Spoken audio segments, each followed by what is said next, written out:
السلام عليكم ورحمة الله وبركاته. اليوم عندنا درس جديد على موقع السينما اللي فتحته شركة ايرثلينك قبل أسابيع. الموقع تجريبي، الموقع يعطيك خدمة مشاهدة الأفلام أونلاين وبسرعة جيدة جدا. بعد رابط الموقع أسفل الفيديو. بعد ما تفتحون الموقع هاي راح تشوفون هاي صفحة الهوم الرئيسية. نعرض الأفلام اللي موجودة، الأفلام الموجودة أفلام جيدة حلوة، وطبعا أغلب الأفلام موجودة في الموقع. نضغط على هنا على موفيز. هنا مقسمة لكم إلى أكشن، أدفنتور، أنيميشن، بيوغرافي، كوميدي، كريم، دراما، يعني مقسم عندكم.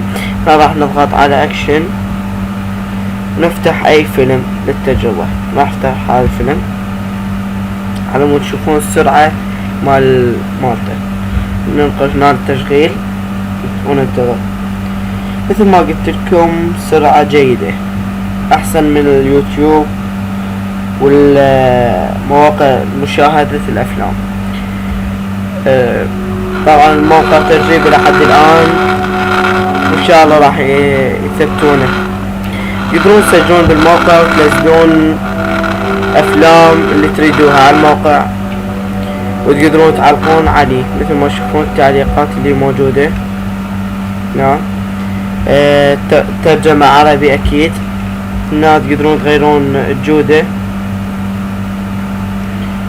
هنا تختارون الترجمة، تقدرون تقفلون تقدرون تخلون عربي. هنا تختارون الصوت، هنا تكبرون وتصغرون.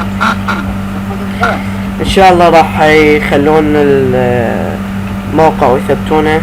طبعا الموقع حصريا لمشتركي شركة ايرثلينك. هنا ينتهي الشرح. كان معكم عبد الله الغراوي. السلام عليكم.